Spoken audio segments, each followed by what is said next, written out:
Hi అండి. పొద్దున tiffin ఉందామని గూగుల్లో సెర్చ్ చేస్తే ఈ పక్క మనకు చిన్నగొట్టి దగ్గర రాజమ్మ అనే హోటల్ అయితే ఉందంట. చాలా రివ్యూస్ అండ్ చాలా యూట్యూబ్లో కూడా ఉన్నాయి ఈ వీడియో హోటల్ గురించి. నేను బయలుదేరిపోయా.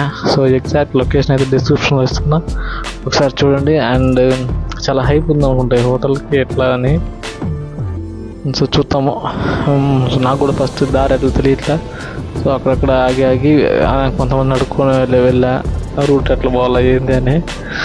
మీకైతే ఎగ్జాక్ట్ లొకేషన్ అయితే డిస్క్రిప్షన్లో ఇస్తున్నా. కరెక్ట్గా చిన్నగొట్టు కిల్ దగ్గర వస్తుందండి, శివాలయం వస్తుంది. శివాలయం దాటుకుంటానే ఆ బ్రిడ్జ్ కింద వెళ్ళి టనల్లో వెళ్ళి రైట్ తీసుకోవాలి. ఈ రాజమ్మ హోటల్కి చాలా హైప్ ఉంది యూట్యూబ్లో. రియల్గా ఇది ఉందా లేదా అని చూద్దాం వీడియో ఫుల్గా. నా రివ్యూ కూడా మీకు చెప్తాను లాస్ట్లో వీడియోలో. చూడండి. ఇది అనమాట రాజమ్మ హోటల్. నేను వెళ్ళే టయానికి వీళ్ళ దగ్గర గారెలు, దోశ, ఎగ్ దోశ, కారం దోశ ఉన్నాయండి. ఇవన్నీ మామూలు పొయ్యితో కట్టెల పొయ్యితో చేస్తున్నారు, గ్యాస్ అయితే ఏం లేదు.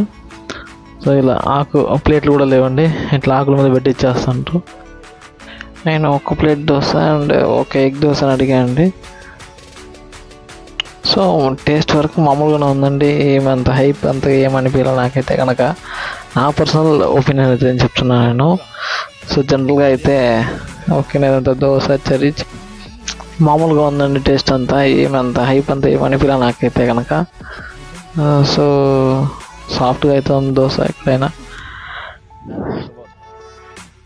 ఓ రకంగా చెప్పాలంటే కల్లూరు దగ్గర అది జాఫర్ హోటల్ కొంచెం దోశ వివరంగా బెటర్ అనిపిస్తుంది. ఫుడ్ అంతా ఓకేనా కానీ కొంచెం కాస్ట్లీ అండి.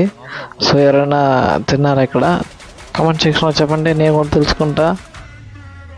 తిన్న వాటికి బిల్ పే చేసి నేను కూడా బయలుదేరేసానండి. తినిన దానికి పే చేసిన దానికి అసలు సంబంధమే లేదు. ఇక కొంచెం కాస్ట్లీ పెట్టింది అవి ఐటమ్స్ అన్నీ. నేను కూడా బిల్ అమౌంట్ పే చేసి ఇంక బయలుదేరేసానండి.